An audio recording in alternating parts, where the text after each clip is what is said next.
What's up guys, Kamil here from Addictive Frames. Today we're going to create 5 text animations in DaVinci Resolve. So let's do it. Okay guys, here we are in DaVinci Resolve. I'm going to grab Fusion Composition. Let's go to Fusion. I'm going to grab text node. I'm going to name it opacity space. Okay, I'm going to type here text. I'm going to click the right mouse button here.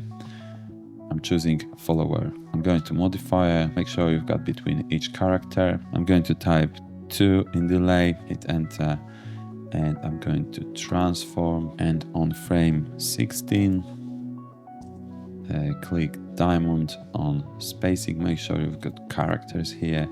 So on frame 16 click diamond and go to shading, and in opacity on first element click diamond and go to frame 0, take opacity down, go to transform and change spacing to 0.8. Go to spline editor, select all. We need only, so uncheck opacity, and we got character spacing. Make it bigger, select everything, hit F, hit T, and go to 75. All right, and close spline editor. Take this opacity space in here, and let's have a look how it looks like.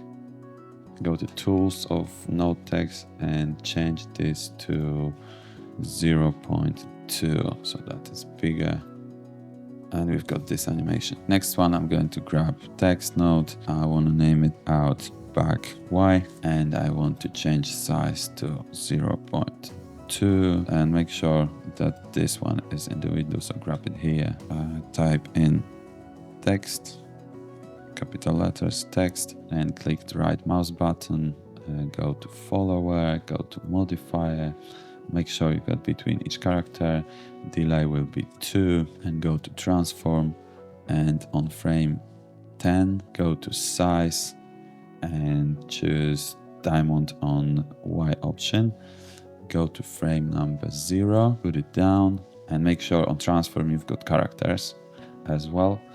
And now go to spline editor, check all of them, make it bigger, select all the points, and click right mouse button here and choose ease out back cubic. And now we've got something like this. Next one, I'm going to grab text node again, name it bouncy curve. Text in here, the same size, it will be 2. Let's go to follower, modifiers, change delay to 2, delay type between each character.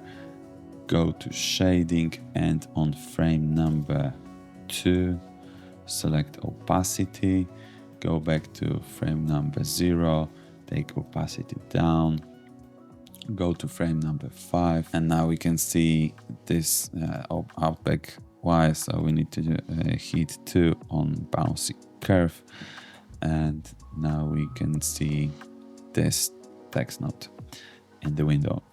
So go to frame number 5, go to transform and select rotation Z. Make sure transform is characters, and rotation hit Z here on frame number 5.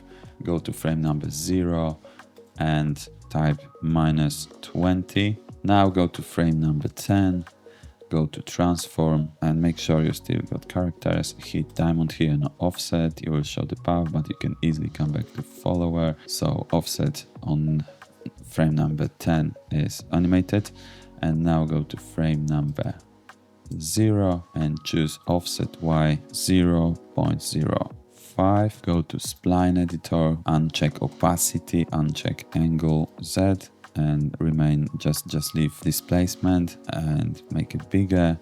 Select all the points, hit right mouse button and choose ease out back cubic. Okay, now uncheck displacement, go to angle Z, make it bigger, select all the points, hit F, ease in, go to 86. Okay, next one is, I'm gonna name it opacity follower, type in text here and make sure you got this inside. Change size to 0.2, click right mouse button, choose follower again, go to modifier and change delay to 3, go to transform, make sure transform is on characters, and on frame 15 animate offset, go back to follower, go to shading, and on frame 10 animate opacity. Go to frame 0, take opacity down and go to transform and change offset to -0.085. And now go to spline editor, make it bigger, uncheck opacity, select all points, hit F and go to 100 with ease in. Close spline editor and let's have a look how it looks like.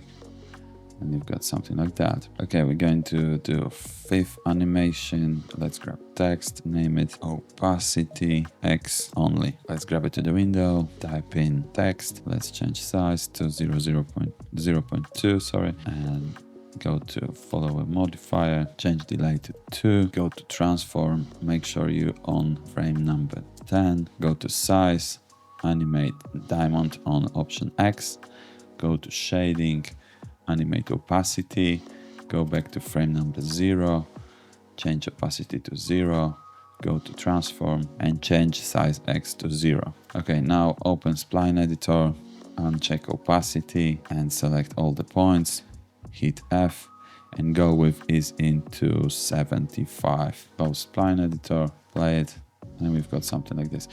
And with all of these nodes, all of this animation, you can always manipulate. You can change timing if you like, if the text is bigger. For example, if the text is wonderful, okay, let's type in number 2 here. Okay, the text is wonderful, okay. So to looking good, you need to, let's say if you want this to on frame, I don't know, frame number 10, you need to go to, let's say 1, and it looks better. It's actually not good for long text, this animation, so let's go to this one for example, and if you want to change the name, then text is the best option, let's say. And actually we need to change the name here as well. Let's change this to 0.1, and when you play it, okay, obviously you need to change, go to modifier and you need to change timing. Let's say it will be 1. When you play it, looks way better, okay. So manipulate in modifiers timing here and adjust it to the length of your text if you want to change something. Okay guys, that's it. Thank you very much for watching. See you in the next one. Bye.